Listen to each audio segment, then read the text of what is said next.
Ranjit Farande career academy स्पर्धा परीक्षा मार्गदर्शन केंद्र पुणे या आपल्या डिजिटल प्लॅटफॉर्मवरती मी प्राध्यापक रणजित फरांदे आपणा सर्व विद्यार्थी मित्रांचं त्या ठिकाणी हार्दिक हार्दिक स्वागत करतो. विद्यार्थी मित्रांनो, आपण जो काही मुंबई चालकचा 2023 रोजी जो काही झालेला पेपर आहे त्या पेपरचं इन डिटेल ॲनालिसिस घेतोय. जीकेचे पार्ट टाकलेले आहेत, अंकगणिताचं पूर्णच्या पूर्ण टाकलेले, मराठीचं सेक्शन टाकलेलं आहे आणि आज आपण त्या ठिकाणी बुद्धिमापन घेतलेलं आहे.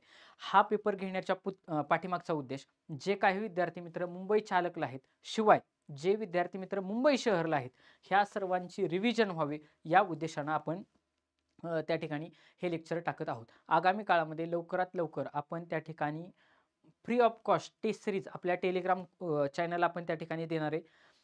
ती आपण प्रिंट काढायची, प्रिंट काढून घेतल्यानंतर त्याचं इन डिटेल ॲनालिसिस सेम आपण यूट्यूबच्या माध्यमातून त्या ठिकाणी एकाच वेळी सर्वच्या सर्व 100 क्वेश्चनचं एक्सप्लेनेशन घेण्याचा त्या ठिकाणी प्रयत्न करू. लवकरात लवकर आपण त्या ठिकाणी आपले लाईव्ह सेशन चालू करतोय. त्याच्यामुळे जास्तीत जास्त विद्यार्थी मित्रांपर्यंत आपला हा जो काही यूट्यूब चॅनल असेल ते जास्तीत जास्त विद्यार्थी मित्रांपर्यंत शेअर करा. तुमची पूर्ण भरती होईपर्यंत आपण कंटिन्युअसली तुमच्यासोबत असणार आहे. आगामी काळामध्ये साधारणतः 9,500ची पोलीस भरती आणि 25,000 महिला पोलीस त्या ठिकाणी भरण्याचं, पोलीस कॉन्स्टेबल भरण्याचं मानस त्या ठिकाणी शासनाचं आहे. सरकार कुणाचंही येऊ, परंतु तेवढ्या जागा 100% भरली जातील, हा मुद्दा तुम्ही लक्षात घ्या. लवकरच आपण MPSCचे जे काही लेक्चर्स आहेत ते देखील MPSCचे लेक्चर्स आपल्या MPSC लेक्चरच्या अंडर आपण टाकणारे ग्रुप बी आणि ग्रुप सी साठी ते अत्यंतिक आवश्यक असे लेक्चर्स असणार आहेत आणि त्याच्यामधीलच क्वेश्चन तुम्हाला इकडे सरळ सेवा, पोलीस भरती आदी परीक्षांना विचारले जात असतील. त्याच्यामुळे ते देखील लेक्चर तुम्ही जरूर पहा, कारण गट क च्या परीक्षा ह्या इथून पूर्व सगळ्या सरळ सेवा आता MPSC मार्फत गट क मध्ये येणार आहेत, हा मुद्दा तुम्ही लक्षात घ्या. त्याच्यामुळे आपण लवकरात लवकर त्या ठिकाणी लेक्चर टाकायला सुरुवात करणार आहोत. शिवाय सर्व परीक्षांसाठी उपयुक्त असणारे आपले करंटचे लेक्चर आपण आपल्या करंटच्या लेक्चर सिरीजमध्ये टाकतोय. प्रत्येक महिन्याचे 2 पार्ट अशा पद्धतीमध्ये आपण क्वेश्चन कसे विचारले आणि ॲज इट इज कात्रणं त्या ठिकाणी टाकतोय. तर जे कोणी त्यांनी लेक्चर पाहिले नसेल, तुम्ही लेक्चर पहा. प्लेलिस्टमध्ये सगळेच्या सगळे लेक्चर्स तुम्हाला अवेलेबल होतील. ओके, तर आजच्या लेक्चरमध्ये आपण बुद्धिमापनचा पार्ट पाहणार आहे की बुद्धिमापनचे एक ठराविक जेवढे मला पॉसिबल होतील तेवढे आज मी प्रॉब्लेम घेईल आणि आपण हा पेपर थांबणार आहोत. त्याच्यानंतर आतापर्यंत जे जे विचारले जास्तीत जास्त वेळा विचारलेले क्वेश्चन ती सिरीज आपण पुढे आपण पोलीस भरतीची चालू करणार आहोत. तर पहिलाच क्वेश्चन बघा, बुद्धिमापनमध्ये विचारला होता, 50 मीटर लांबीच्या दोरीचे 10 भाग करण्यासाठी दोरी किती ठिकाणी कापावी लागेल? आता बघा, ऑलरेडी हा क्वेश्चन मी अंकगणितामध्ये सांगितलं होता. झाडांचा क्वेश्चन बघा की 4 झाडं लावल्यानंतर त्या 4 झाडांमधलं अंतर हे 3च असेल. तसं आता मला सांगा, ही सपोज तुमच्या हातामध्ये दोरी आहे. सगळे आपण शेतकऱ्याची पोर आहे. असं समजा की तुमची जी काय वैरण बांधण्याची ही दोरी, मला ह्या दोरीचे 2 भाग करायचे. किती? 2. मग मला ती कुठं कापावं लागेल? कुठं पण कापा, पण फक्त एकाच ठिकाणी कापावं लागेल ना. या दोरीचे 2 पार्ट करण्यासाठी भाग किती केले मी? 2. मग भाग 2 करण्यासाठी मला दोरी किती ठिकाणी कापावी लागते? तर मला ती एकाच ठिकाणी कापावी लागते, फक्त एकाच ठिकाणी. म्हणजे मला 10 भाग जर करायचे असेल तर जेवढे भाग होत आहेत त्याच्यापेक्षा ती 1 कमी. बघा, जेवढे भाग होत आहेत त्याच्यातून वजा 1 केले तर तेवढ्या ठिकाणी मला ती कापावी लागणार आहे. मग आता मला जर 10 भाग करायचे असतील तर मला दोरी 10 वजा 1 म्हणजे 9 ठिकाणी कापावी लागेल. ऑप्शन नंबर 3 हे या प्रश्नाचं उत्तर असणार आहे. आणि तुम्हाला मी अगोदरच एक लॉजिक सांगितलंय की शक्यतो मोठा जो काय मोठा ऑप्शन आणि छोट्या ऑप्शनला जायचं नाही, या ठिकाणी ते लॉजिक लागत नाही. परंतु मोठ्या ऑप्शनला तुम्ही जरी ऑप्शन एलिमिनेट केला असता तरी देखील उत्तर त्या ठिकाणी आलं असतं. म्हणजे काही ठिकाणी ते लॉजिक आहे, लॉजिक 100% असू शकणार नाही. हा मुद्दा तुम्ही लक्षात घ्या. या IMP टाईपचा प्रॉब्लेम आहे. बऱ्याच एक्झामला मला आतापर्यंत मुंबई भरतीचे पेपर घेतले, ठाणे ग्रामीण घेतलाय, ठाणे शहर घेतलाय, पाठीमागचा मुंबईचा पेपर घेतलाय, सगळ्यामध्ये हा क्वेश्चन विचारलेला आहे. लक्षात ठेवायचं की अंतर जरी असेल, बघा अंतर हे म्हणजे आता ही 1 2 3 4 5 झाडं लावली तर अंतर 4च आहेत. 1 2 3 4 आणि झाडं किती? 1 2 3 4 आणि 5. म्हणजे अंतर हे नेहमी 1 कमी असणार आहे झाडांपेक्षा. खांबांपेक्षा झाडांपेक्षा अंतर कमी 1 असणार आहे. सेम तसंच जेवढे भाग असणार आहेत त्याच्यापेक्षा दोरी एक न कमी ठिकाणी कापावी लागणार आहे. एवढंच एक वाक्य लक्षात ठेवायचं की भागामधून एक वजा केला की कापायचं किती ठिकाणी, हे उत्तर तुम्हाला भेटून जाईल. पुढचा क्वेश्चन.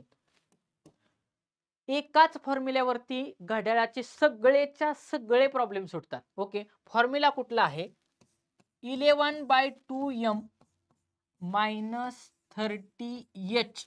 Okay, 11/2m. m म्हणजे काय? ह्या ठिकाणी m म्हणजे असतात मिनिटे, मिनिट, आणि h म्हणजे आवर्स म्हणजे तास. म्हणजे ज्या ठिकाणी m असेल त्या ठिकाणी तुम्ही मिनिट टाकायचं आणि ज्या ठिकाणी h असेल त्या ठिकाणी तास टाकायचं. आता इथं त्यांनी जाणून बुजून फसवण्यासाठी तुम्हाला ट्रॅप लावलेला आहे. 12:30 वाजता म्हटले, 12:30 तास काटा आणि मिनिट काटा यांच्यातील कोण किती अंशाचा असेल. आता लक्षात घ्या, ज्यावेळेस 12 वाजतात का नाही, 12च्या पुढे 1 वाजेपर्यंत नेहमी तास शून्य घ्यायचे. किती घ्यायचे? तास 0 घ्यायचे, 0. कधी? ज्यावेळेस 12च्या पुढे 12:10, 12:30, 12:01, 12:50, 12:55, 58, 59 तिथपर्यंत तास किती घ्यायचे? शून्यच घ्यायचे. मग मला सांगा, 30 गुणुले 0 केलं, उत्तर किती येईल? 0च येईल. म्हणजे हे सोडवण्याची आवश्यकता नाही. ज्यावेळेस 12च्या पुढे असेल त्यावेळेस हा वजाच्या पुढचा फॉर्म्युला वापरायचाच नाही, फक्त इकडचा वापरायचा. 11/2 गुणुले m. मग m म्हणजे किती? तर इथं जे काही मिनिट दिलेले असतात, किती मिनिट दिले? 30, तेवढी तिथं फक्त टाकायची. 11/2 गुणुले मिनिटाच्या जागेवरती टाकलं 30. मग बे एके बे, 15 × 30. मग 11 गुणुले 15 हे केलं की उत्तर आपलं भेटणार. 15 एके 15, हातचाला 1, 15 एके 15 आणि 1 16. 165 डिग्रीचा त्या ठिकाणी कोण त्याच्यामध्ये असणार आहे. ऑप्शन नंबर 3 हे ह्या प्रश्नाचं उत्तर असेल. हे विद्यार्थी मित्रांनो तुम्ही लक्षात घ्या. काय केलं? 11/2m - 30h एवढाच फॉर्म्युल्यावरती गणिताचे म्हणजे घड्याळाचे सर्वच्या सर्व त्या ठिकाणी प्रॉब्लेम सुटतातच. m म्हणजे मिनिट आणि h म्हणजे तास घ्यायचा. रांगेतील समीरचा नंबर, कुणाचा? या समीरचा नंबर दोन्ही बाजूंकडून 15वा आहे. म्हणजे इथं आहे समीर, बघा तोडून तोडून वाचाय, इथं आहे समीर. समीरचा इकडून आणि इकडून दोन्ही बाजूने किती आहे? 15वा आहे. म्हणजे आता साधिक कॉमन सेन्सचा पार्ट आहे. समीरच्या इकडं मुलं किती? 14. समीरच्या या बाजूला मुलं किती? 14. मग आता प्रश्न वाचा. तर रांगेत एकूण मुलं किती किती असणार आहेत? ही 14 अधिक ही 14 आणि अधिक समीर. 14 अधिक समीर अधिक 14. 14 आणि 14 28 अधिक समीर 1 किती झाली? 29 मुले त्या रांगेमध्ये असणार आहेत. ऑप्शन नंबर 3 हे त्या प्रश्नाचं उत्तर असेल. ओके, सेम अशाच पद्धतीने सोडवण्याचा प्रयत्न करायचा. डावीकडे किती राहिली, उजवीकडे किती राहिली, त्या व्यक्तीला मध्ये बसवायचा. अजिबात फॉर्म्युला वापरायचा नाही. लॉजिकली म्हणजे ठोकताळ्यानं उत्तर काढण्याचा प्रयत्न करायचा, उत्तर चुकत नाही. आता पाठीमागचा मी दोरीचा प्रॉब्लेम सांगितला. मी काय केलं? दोरी घेतली आणि तिला एका ठिकाणीच कापली. आपण दोरीमध्ये कापतो का नाही? मग एका ठिकाणी कापल्यानंतर माझे 2 तुकडे झाले, म्हणजे माझे 2 भाग झाले. मग 2 भाग होण्यासाठी जर मला एक ठिकाणीच कापावी लागत असेल, याचा अर्थ काय की भागांपेक्षा एक न कमी मला कट करावा लागणार आहे. या लॉजिकनं मी उत्तर काढलं, म्हणजे ठोकताळ्यानं काढलं, फॉर्म्युला वापरलं नाही. सेम तसंच ते पण कसं काढलं आताचं? ठोकताळ्यानंच काढलं. आता बघा, हा प्रश्न बाकी मला फार जास्त आवडलेला. म्हणजे हा प्रश्न ऑप्शन वरून कसा काढायचा तुम्हाला मी एका मिनिटात सांगणार आहे. सीता व गीता यांच्या आजच्या वयांचे, कुठल्या? आजच्या. नक्की बघायचं वय कुठलं विचारलंय? आजचं विचारलंय, 2 वर्षापूर्वीचं विचारलंय, 2 वर्षांनंतर विचारलंय. म्हणजे वर्षांपूर्वीचं विचारलंय, वर्षांनंतरचं विचारलंय आणि आजचं विचारलंय. आणि काढाय काय लावलंय? सीताचं आजचं वय काढायला लावलंय. मी खाली वाचणारच नाही, मला हिथं सरळ सरळ दिसतंय. 1 नंबरला आहे सीता, 2 नंबरला आहे गीता आणि हिथं विचारलंय गुणोत्तर. मी अजून प्रॉब्लेम वाचलेला नाही. वरच्या नजरेवरून कसं सोडवण्याचा प्रयत्न करतोय बघा. ज्या अर्थी गुणोत्तरामध्ये दिलं जातं, इथं पण काय दिलंय? गुणोत्तर. इथं पण काय दिलंय? गुणोत्तर. गुणोत्तर दिलं की खुश व्हायचं, प्रॉब्लेम ऑप्शन वरूनच सुटतो. बघा कसा. 3 सेकंदातच उत्तर येईल याचं. सीता व गीता यांच्या आजच्या वयाचे गुणोत्तर 6:5 आहे. म्हणजे पहिलं जे काही गुणोत्तर असणार आहे, पहिल्यांदा 1 नंबरला कोण दिलीये? सीता. मला कोणाचं विचारलंय? सीताचं विचारलंय. मग मी सीता बघितले, सीता आणि गीतामध्ये सीता कुठं दिली? 1 नंबरला दिले. म्हणजे 1 नंबरचं गुणोत्तर कुणाचं असणार आहे? सीताचं असणार आहे. ते कुठलं आहे? आजचं आहे. म्हणजे आजचं गुणोत्तर सीताचं किती आहे? 6 आहे. अशी संख्या ऑप्शन मध्ये शोधायची की जिला 6 ने भाग जाईल. 10 ला 6 ने भाग जातो का? ऑप्शन गेला. 12 ला 6 ने भाग जातो. 15 ला 6 ने भाग जात नाही, ऑप्शन गेला. 18 ला 6 ने भाग जातो. म्हणजे एक तर उत्तर 12 असेल किंवा एक तर उत्तर 18 असेल. 50% तर मी पेन न टेकवताच ऑप्शन इलिमिनेट केले असते, 10 आणि 15 वाला. आता 18 आणि 12 हे इलिमिनेट करण्यासाठी खालचं वाचायचं. काय खाली काय दिलंय बघा. 2 वर्षापूर्वी बघा, 2 वर्षापूर्वी त्यांच्या वयाचे गुणोत्तर किती होते? 5/4 होते. म्हणजे 2 वर्षापूर्वी भाग कितीने जायला पाहिजे? 5 ने जायला पाहिजे. म्हणजे आजच्या वर्षामध्ये काय करावं लागेल? -2 करावं लागेल, -2 करावं लागेल. त्यावेळी काय भेटेल? 2 वर्षापूर्वीचं वय भेटेल. मग बट ऑब्वियस 18 2 गेले, उत्तर किती राहील? 16. 16 ला 5 ने भाग जातो का? जात नाही, ऑप्शन गेला. म्हणजे सरळ सरळ सीताचं वय, आजचं वय किती असणार आहे? आजचं वय सीताचं 12 वर्ष असणार आहे. आलं उत्तर. मी म्हणजे सीताला x मांडली, गीताला x मांडली, मग 5/x अन 6/x अन मग y केलं, त्याचं समीकरण तयार केलं. ज्या अर्थी गुणोत्तर दिले तर ह्याच लॉजिकनं उत्तर काढायचं. वयवारीचा एकही गुणोत्तरामधला प्रश्न याच्या बाहेर कसाच जात नाही. सेम हेच प्रश्न गट ब चा पेपर तुम्ही काढून बघा. परीक्षा पण सांगतो, गट ब कंबाईन गट ब 2021 चा पेपर काढून बघा.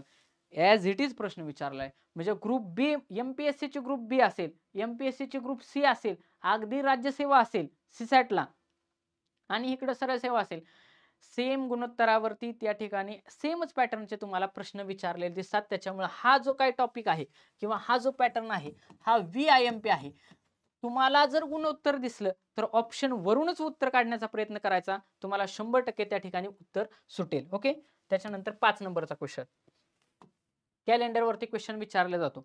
लक्षात ठेवा, ज्या ठिकाणी कॅलेंडरचा प्रश्न सोडवत असताना जर 30 दिवसांचा महिना असेल, किती? 30 दिवसांचा महिना असेल तर +2 घ्यायचं. 31 दिवसांचा महिना असेल तर +1 घ्यायचं. एवढंच लॉजिक वापरायचं. बघा, 30 दिवसांचा महिना आहे तर +2 घ्यायचं, आणि सॉरी 31 दिवसांचा महिना असेल तर +3 घ्यायचं. सॉरी, माय मिस्टेक. आता बघा, प्रश्न वाचू. 1 मार्च 1997 रोजी शनिवार होता, तर 1 जुलै 1997 ला कोणता वार असेल? पहिल्यांदा चेक करायचं की साल तेच आहे का. इथं 1997 आहे, इथं पण 1997 आहे. म्हणजे मला सेम वर्षातलं काढायचंय. ओके, सेम वर्षातलं काढायचंय. मग सुरुवातीला काय करायचं? शिल्लक दिवस भागिले 7 केलं की आपल्याला त्या ठिकाणी उत्तर भेटणार. मग शिल्लक दिवस कसे काढायचे? शिल्लक दिवस काढायचे. मग शिल्लक दिवस कसे काढायचे? 1 मार्च पासून ते 1 जुलै पर्यंत किती दिवस होतात हे आपल्याला मोजायचंय. मग प्रत्येक दिवस मोजत बसणार का? शक्य नाही ते. मग आता मला सांगा, मार्च महिना कितीचा आहे? मार्च महिना आहे 31 दिवसांचा. त्याच्यातली 1 तारीख गेली का? हो, गेली. मग शिल्लक दिवस किती राहिले? मार्च महिन्यातले 30. बघा, मार्च महिन्यातले 30 अधिक मार्च नंतर महिना कुठला येणार आहे? एप्रिल. एप्रिल किती दिवसांचा आहे? 30. 30 दिवस असले की काय घ्या सांगितलं मी? शिल्लक दिवस 2 घ्या. +2 घेतलं. एप्रिल नंतर काय येणार आहे? मे येणार आहे. हा एप्रिल आहे, तुमच्या सोयीसाठी लिहून देतो. तिथे परीक्षेत लिहायचं नाही. एप्रिल नंतर काय येणार आहे? मे. मे किती दिवसांचा आहे? 31. शिल्लक दिवस किती येणार? 3 येणार. 3 घेतले. त्याच्यानंतर मे नंतर जून येणार. बघा, मे नंतर जून महिना आला. जून महिना किती दिवसांचा आहे? 30 दिवसांचा. म्हणजे +2 घेतलं. ओके. त्याच्यानंतर किती? 1 जुलै आहे, 30 तारीख टाकायची. त्या जुलै मधले 31 घ्यायचा काही विषयच नाही, कारण मला तारीख कुठे विचारली? 1 जुलैच विचारले, त्याच्यामुळे आहे तो 1 घेतला मी. आता सगळ्यांची बेरीज करा. 3 आणि 2 5, 5 आणि 3 8, 8 30 मध्ये मिळवले, झाले 38. हे 38 काय आले? तर 38 आले शिल्लक दिवस. आता काढायचं कसं? काढण्यासाठी एकच गोष्ट लक्षात ठेवायची, जे काही शिल्लक दिवस असतील, बघा, शिल्लक दिवस भागिले 7 करायचं. भागिले 7 करायचं. जी काही बाकी उरेल, बाकी जर 0 आली तर तोच वार येतो आणि बाकी 1 2 3 आले तर त्याच्या पुढचा वार घेत राहायचं. मग त्या पद्धतीनं 38 भागिले 7, 38 भागिले 7, 38 भागिले 7 केल्यानंतर 7चा पाढा म्हणा, 7 सकून 42, 7 पाचा 35. बघा 7 पाचा 35, मग 38 वजा 35 केले तर बाकी किती उरेल? 3 उरेल. म्हणजे याच्या पुढं 3 वार असणार आहे. कशाच्या? शनिवारच्या पुढं +3 वार येणार. म्हणजे रविवार, सोमवार आणि मंगळवार. मंगळवार म्हणजे ऑप्शन नंबर 3 हे ह्या प्रश्नाचं उत्तर असेल. बघा ऑप्शन नंबर 3 हे ह्या प्रश्नाचं उत्तर असेल. आता तुमच्यासाठी एक्सरसाइज असा की 1 मार्च 1997 रोजी शनिवार असेल तर 1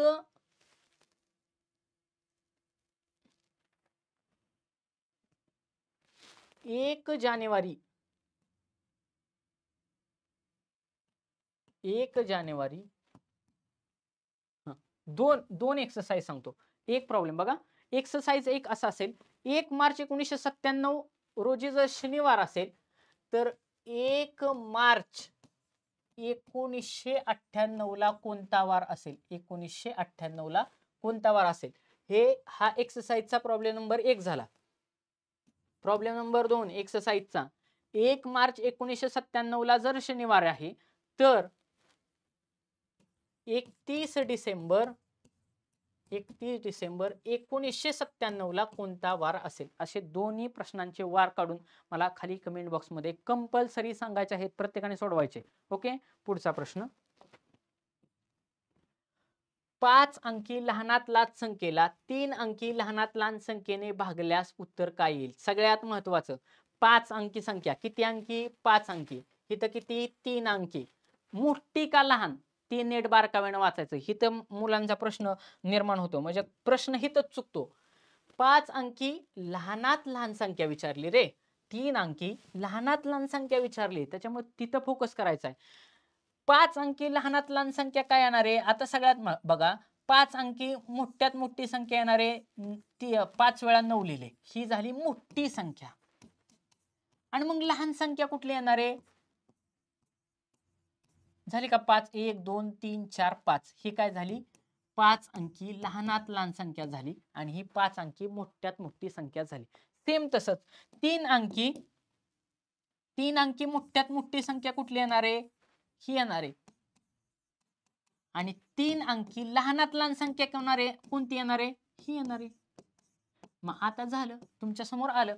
मग आता ह्या प्रश्नाचं उत्तर काढत असताना बघा प्रश्न काय विचारलाय? भागल्यास उत्तर किती येईल? मोठ्या संख्येला लहान संख्येनं मग भागा.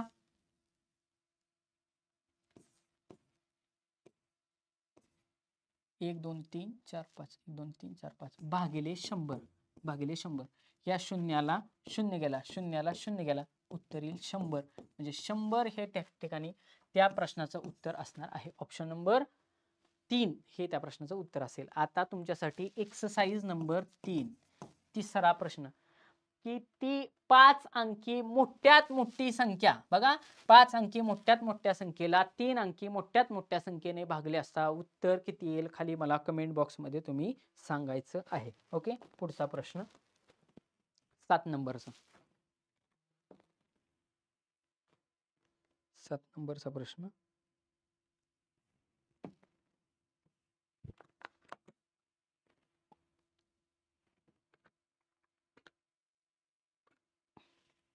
आणि तुम्ही मला टॉपिक सजेस्ट करत राहा कमेंट बॉक्समध्ये की तुम्हाला कोणता टॉपिक हवा आहे ते आपण त्या पद्धतीने आपण घेत राहू. बघा मधु दिलीप पेक्षा 12 वर्षांनी लहान आहे तर 6 वर्षानंतर त्यांच्या वयातील फरक किती? बघा व्यवस्थित मांडून घ्यायचं. सगळ्यात महत्त्वाचं म्हणजे मोठं कोण हे शोधायचं, लहान कोण हे शोधायचं आणि जो लहान असतो ना त्याला मानायचा नेहमी. बघा परत काय सांगतो, लहान कोण आहे मोठा कोण आहे ह्या दोघांना शोधायचं आणि जो लहान असतो ना त्याला मानायचं. मधु दिलीप पेक्षा 12 वर्षांनी लहान आहे. लहान कोण आहे? मधु. 12 वर्षांनी लहान आहे म्हणजे दिलीप काय आहे? मोठा आहे. मधुला x मानला, मधुला x मानू म्हणजे दिलीप किती झाला? दिलीप झाला x अधिक 12, x अधिक 12. तर 6 वर्षानंतर किती असेल? 6 वर्षानंतर हा जो काही मधु असेल हा असेल x अधिक 6 आणि हा जो काही दिलीप असेल तो असेल x अधिक x अधिक 12 अधिक 6 म्हणजे ही 12 अधिक 6 किती होईल? x अधिक 18. x अधिक 18 कधी हे असेल 6 वर्षानंतर. असेल 6 वर्षानंतर. आता काय विचारले तर 6 वर्षानंतर त्यांच्यातील फरक किती आहे? काहीच हे सगळे एक्स वगैरे करायची गरज नव्हती. तुम्हाला लॉजिकली सांगतो. हा प्रश्न मी प्रश्न पूर्ण वाचला नव्हता त्याच्यामुळे नाही तर पूर्ण लगेचच एका मिनिटातच सांगितलं असतं. लक्षात ठेवा, लहान कोण आहे, मोठा कोण आहे किंवा काय कोण आहे, फरक त्या दोघांमधला कायम तेवढाच राहील ना. म्हणजे हा मधु हा 12 वर्षांनी लहान आहे. मधु 12 वर्षांनी लहान आहे दिलीपपेक्षा. त्याला पाठीमाग 12 वर्षांनी पूर्वी जरी मोजला असता तरी फरक त्यांच्या दोघातला तेवढाच राहील. अजून 1000 वर्षांनी जरी मोजलं तरी ते एकमेकांपेक्षा 12च वर्षांनी लहान मोठे राहतील ना. त्याच्यामुळे त्यांच्या वयातील फरक हा कायम तेवढाच राहणार. 6 वगैरे फसवण्यासाठी दिले. का फसवण्यासाठी दिले? इथं तुम्हाला वाटते 6 वर्षानंतर. अरे 6 वर्षानंतर त्यांच्या वयातला गॅप कसा बदलेल ना. आता सपोज असं समजा मी माझ्या वडिलांपेक्षा 20 वर्षांनी लहान आहे. अजून 20 वर्षांनी माझ्या वडिलांपेक्षा मी 20च वर्षांनी लहान राहणार. किंवा 20 वर्षापूर्वी जरी विचार केला तरी मी माझ्या वडिलांपेक्षा 20च वर्षांनी लहान राहणार. सेम तुमचं पण विचार करा. तुम्ही पण तुमच्या वडिलांपेक्षा तेवढेच 10-12 वर्षांनीच लहान असणार. 10-12 वर्षांनीच तुमचे वडील तुमच्यापेक्षा मोठे असणार. वयातील फरक कधीच बदलत नाही. ही ट्रिक आहे. इथं ट्रिक अशी आहे, वयातील फरक कधीच बदलत नाही.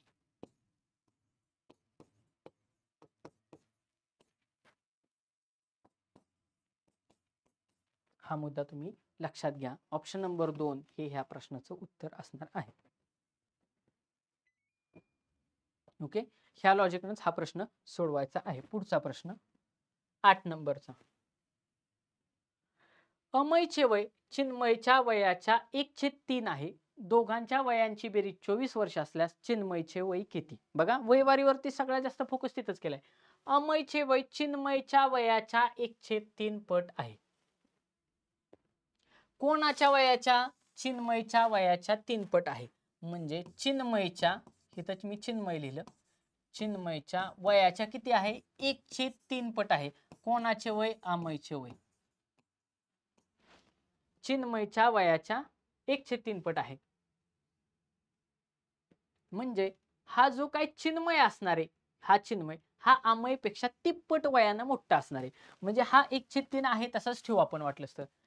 त्या दोघांच्या वयांची बेरीज 24 वर्ष आहे. आता मला फक्त ह्यातला चिन्मय काढायचा आहे.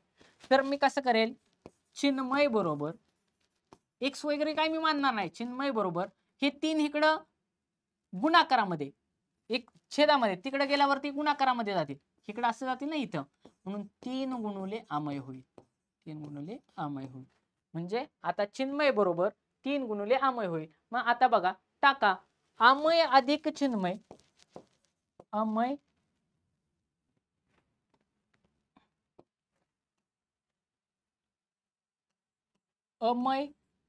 अधिक चिन्मय बरोबर किती? 24 वर्ष. बरोबर 24 वर्ष. अमयचं काय? अमयला आहे तसंच ठेवला. अमयला आहे तसंच ठेवला. परंतु चिन्मय म्हणजे काय? 3 वेळा अमय. 3 वेळा अमय बरोबर 24. बरोबर 24.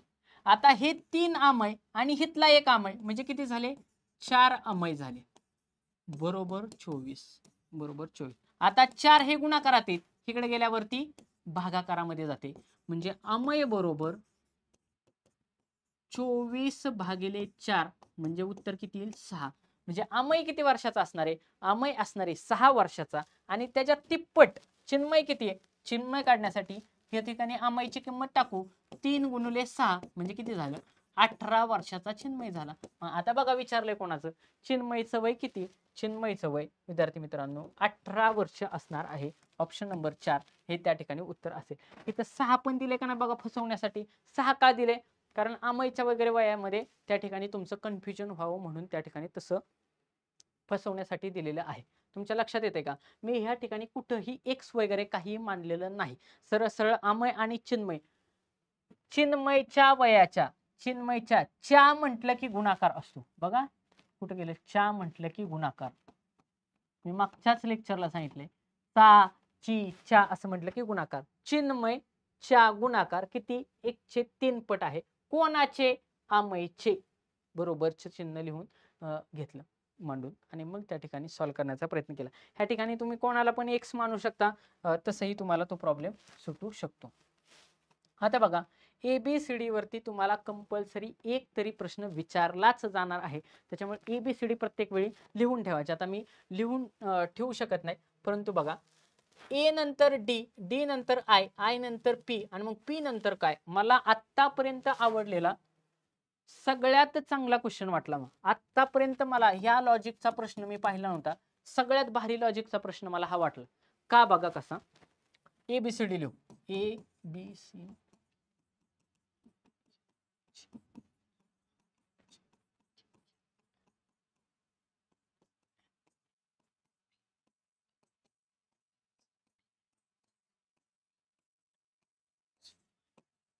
अशाच पद्धतीने ABCD लिहून घ्यायचे. ABCD EFG MN पर्यंत लिहायचे. त्याच्यानंतर ह्याचे काय करायचे? नंबर टाकायचे. नंबरिंग द्यायचं त्याला. 1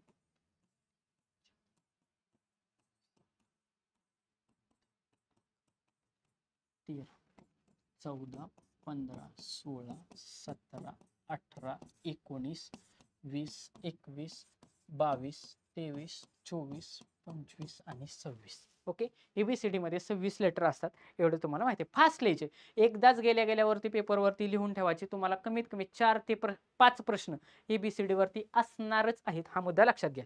आता इथं लॉजिकल क्लास वापरलं होतं. कसं बघा. A 1 नंबरला आहे. D किती नंबरला आहे? 4 नंबरला आहे. I किती नंबरला आहे? 9 नंबरला आहे. P किती नंबरला आहे? 16 नंबरला आहे. 16 नंबरला आहे. तर प्रश्नचिन्हाच्या जागी काय येईल? आता लॉजिकली विचार करा. 1 कोणाचा वर्ग आहे? 1 चा. 4 कोणाचा वर्ग आहे? 2 चा. 9 कोणाचा वर्ग आहे? 3 चा. 16 कोणाचा वर्ग आहे? 4 चा. म्हणजे ह्या ठिकाणी 100% प्रश्नचिन्हाच्या जागी 5 चा वर्ग म्हणजे 25 नंबरचं लेटर येईल. Y हे ह्या प्रश्नाचं उत्तर राहील. Option number 3 sorry option number किती? ऑप्शन नंबर 2 Y हे त्या प्रश्नाचं उत्तर राहील. लॉजिक लक्षात आलं का? काय केले? 1 चा वर्ग, 2 चा वर्ग, 3 चा वर्ग, 4 चा वर्ग म्हणजे बट ऑबियस 5 चा वर्ग 25व्या नंबरचं लेटर ह्या ठिकाणी असणार आहे. ABCD अशाच पद्धतीने मांडून घ्यायची. असाच क्रम ठेवायचा. त्याच्यावरती असेच आकडे टाकून घ्यायचे आणि फास्ट पद्धतीने सोडवायचे. मी प्रत्येक वेळी पेन ड्रॉप केला की मला ABCD प्रत्येक वेळा लिहावी लागणार आहे. तुम्ही एकदाच लिहून ठेवायची. ABCD अशा पद्धतीने सतत लिहिण्याचं प्रॅक्टिस असावं. सतत लिहिण्यानं आकडा कोणताही चुकत नाही. 10 नंबरचा क्वेश्चन. जर CUT बरोबर XFG तर YES बरोबर काय? आता बघा ABCD मला परत लिहावी लागणार आहे.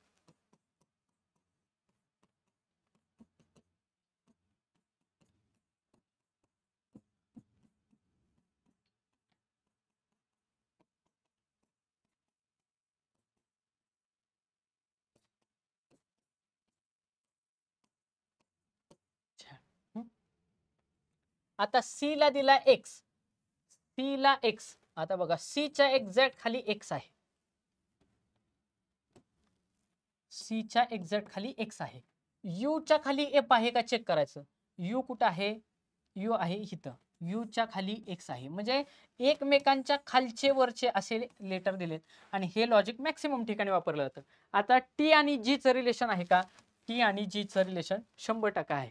आता सगळं चेक करायचं बसायचं नाही. Y च्या वरती काय असायला पाहिजे? B असायला पाहिजे. B न सुरुवात होईल. ऑप्शन 3 गेला, ऑप्शन 4 गेला. मध्ये इथं W दिला आणि V दिलाय म्हणजे दुसरं लेटर चेक केलं की उत्तर येईल. E च्या खाली काय असायला पाहिजे? E च्या खाली V असायला पाहिजे. ऑप्शन नंबर 2 हे ह्या प्रश्नाचं उत्तर आहे. सगळं चेक करत बसायचं नाही. हा मुद्दा लक्षात घ्या. 11 नंबरचा क्वेश्चन पुन्हा ABCD वरतीच सेम तसाच क्वेश्चन आहे. बघा तिसरा क्वेश्चन आहे. ACFJO आपल्याला काढावं लागेल. 1 नंबरला आहे A, 3 नंबरला C, F किती 5 नंबरला वगैरे असेल. आपल्याला आकडे टाकून बघावं लागेल.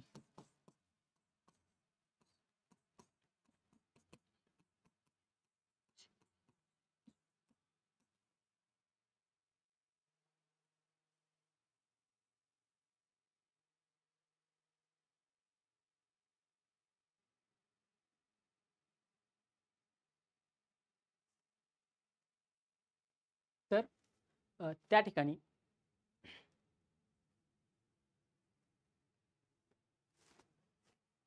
ABCD लिहून घ्यायचे. ABCDEFGHI JKLMN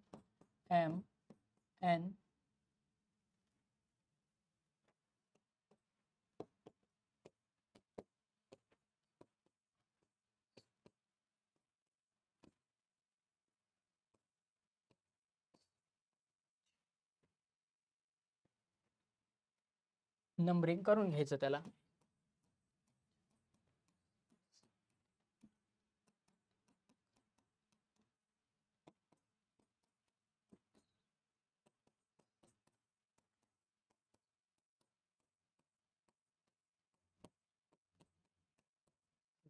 ओके, नंबरिंग करून घेतलं. नंबरिंग करून घेतल्यानंतर बघायचं आता F किती नंबरला आहे. F आहे तुमचा 6 नंबरला. J किती नंबरला आहे. J आहे 10 नंबरला. J आहे 10 नंबरला. O किती नंबरला आहे. O आहे तुमचा 15 नंबरला. मग आता ह्याच्यामध्ये काय फरक दिसतोय का बघा. 2 न वाढलं, 3 न वाढलं, 4 न वाढलं, हे 5 न वाढलं. म्हणजे पुढचं कितीने वाढेल. 15 अधिक 6, 6 5 11 हात चालेल. 21 नंबरचं लेटर उत्तर असायला पाहिजे. 21 नंबरला आहे U. ऑप्शन नंबर 4 हे ह्या प्रश्नाचं उत्तर असणार आहे. हे विद्यार्थी मित्रांनो तुम्ही लक्षात घ्या. ओके, हे तुम्ही लक्षात घ्या. ओके, पुढचा क्वेश्चन 12 नंबरचा. G/7 प्रश्न असा आहे. G/7 I/10 N/14 तर पुढे प्रश्नचिन्हाच्या जागी काय आहे. ओके, प्रश्नचिन्हाच्या जागी काय आहे. आता तुम्ही जर ABCDतले आकडे बघितले तर तुमच्या लक्षात येईल I हा 10 नंबरला आहे, G नंबर हा 7 नंबरला आहे आणि N हा 14 नंबरला आहे. त्याच्यावरून आपल्याला उत्तर यायला पाहिजे. तर तुम्ही जर ही आकडेवारी जर पाहत गेला तर तुमच्या लक्षात येईल की जो काय आता जर ह्याच्या पुढं जर लेटर टाकत गेले, जर आयच्या ठिकाणी 10 असेल तर हिथं 10 असेल का हो. हिथं 10 येणार नाही. ऑप्शन गेला. मग एक तर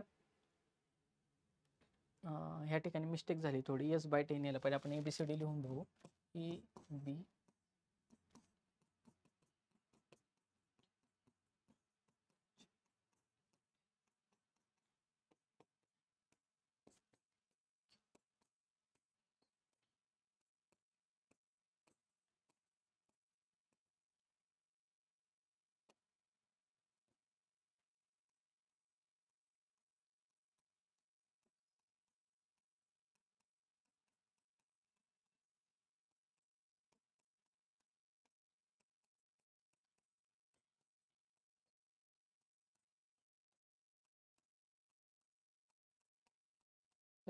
ओके, आता बघू G किती नंबरला आहे बघा तुम्ही. आता तुम्ही ऑब्झर्व केल्यानंतर तुमच्या लक्षात येईल.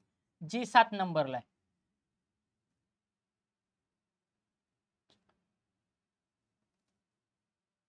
हे J बर का, सॉरी हे J 10 नंबरला आहे. त्याच्यानंतर N 14 नंबरला आहे. तर मग आता जर तुम्ही बघितलं तर ह्याच्यामध्ये अधिक 3 केलं की 7 अधिक 3 10 आलं. त्याच्यानंतर ह्याच्यात अधिक 4 केलं की 14 आलं. मग ह्याच्यात अधिक 5 केलं की 19 नंबरचं लेटर येईल. मग 19 नंबरचं लेटर कुठलं. S आहे. म्हणजे S/19 हे त्या ठिकाणी उत्तर राहील. हे तर 10 नाही, इथं 19 आहे. S/19 ऑप्शन नंबर 2 हे त्या ठिकाणी उत्तर राहील. हा मुद्दा तुम्ही लक्षात घ्या. म्हणजे लॉजिक कसं वापरलंय. G होता 7 नंबरला, त्याच्यानंतर J होता 10 नंबरला. मग 7 अधिक 3 केलं तर 10 आलं. 10 अधिक 4 केलं तर इथं 14 नंबरचं लेटर आलं, तेच त्याला खाली नंबर दिलाय. 14 अधिक 5 केलं तर 19. 19 नंबरचं लेटर आहे यस. मग यस छेद 19 हे ह्या प्रश्नाचं उत्तर असणार आहे. हा मुद्दा त्या ठिकाणी विद्यार्थी मित्रांनो लक्षात घ्यायचा आहे. ओके, पुढचा क्वेश्चन 14 नंबर 13 नंबरचा सोप्या कॅटेगरीतला प्रश्न होता.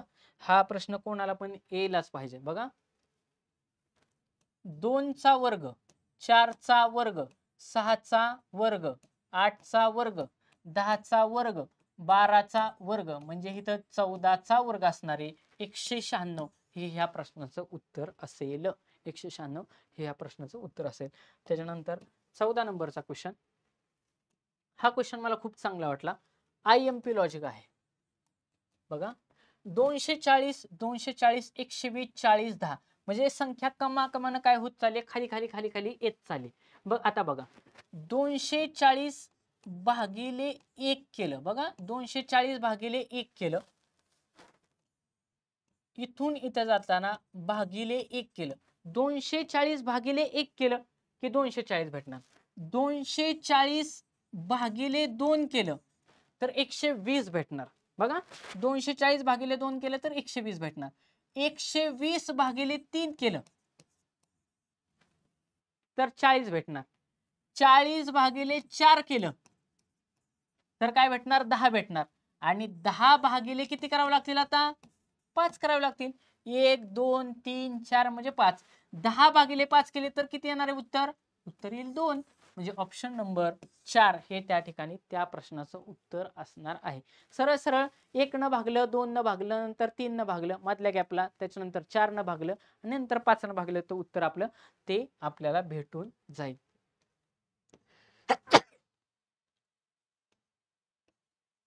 लास्ट क्वेश्चन आहे 106 86 68 52 38 म्हणजे ज्या अर्थी कमी कमी होत चालले त्या अर्थी त्या ठिकाणी डिफरन्स असणार आहे वजाबाकी. आता बघा, 106 वजा 86 केलं, 7 न 6 गेले 0, 10 न 8 गेले 2 म्हणजे इथं फरक राहिला 20. इथं फरक राहिला 20 चा ह्या दोघांमधला. त्याच्यानंतर 86 वजा 68 केलं, 86 वजा 68 16 8 7 16 18 इथं फरक किती राहिला, 18 चा राहिला. त्याच्यानंतर 68 वजा 52 केलं, 6 आणि 1 16 इथला फरक राहिला 16. ह्या दोघांमधला 16 चा राहिला. आता 52 वजा 38 केलं, 12 8 आणि 4 12 तर 4 4 3 गेला, 1 राहिला. इथला फरक राहिला 14. म्हणजे फरक बघा, 2 2 न फरक कमी येत चाललाय. वजा 2 त्याच्यानंतर वजा 2 आणि मग याच्यातून वजा 2 केला तर किती यायला पाहिजे, फरक यायला पाहिजे 12. म्हणजे 38 वजा 12 केलं तर उत्तर काय येईल, 8 न 2 गेले 6 राहिले, 3 न 1 गेला 2 राहिला 26 उत्तर त्या ठिकाणी असायला पाहिजे. ऑप्शन नंबर 4 हे त्या ठिकाणी या प्रश्नाचं विद्यार्थी मित्रांनो उत्तर असणार आहे. अशा पद्धतीने विद्यार्थी मित्रांनो, जर हे लेक्चर तुम्हाला जर आवडले असेल तर नक्की लाईक करा, तुमच्या जास्तीत जास्त विद्यार्थी मित्रांपर्यंत शेअर करा. आपल्या रणजित फरांदे करिअर अकॅडमीला सबस्क्राईब करा. आपला सेम हा लोगो असणारा टेलिग्राम चॅनल आहे, त्याला पण तुम्ही जॉईन करा. सेम आपला इंस्टा ग्रुप पण चॅनल आहे, त्याच्यावरती पण आपण आता वेगवेगळे पेजेस, वेगवेगळ्या ज्या काही एक्झाम निघणार आहेत त्या एक्झामची माहिती आपण इन्स्टाला, त्याच्यानंतर फेसबुक पेज पण आपला आहे, त्याच्यानंतर टेलिग्राम चॅनल आहे, तिथं टाकत असतो. तुमच्या जास्तीत जास्त विद्यार्थी मित्रांपर्यंत शेअर करा. धन्यवाद.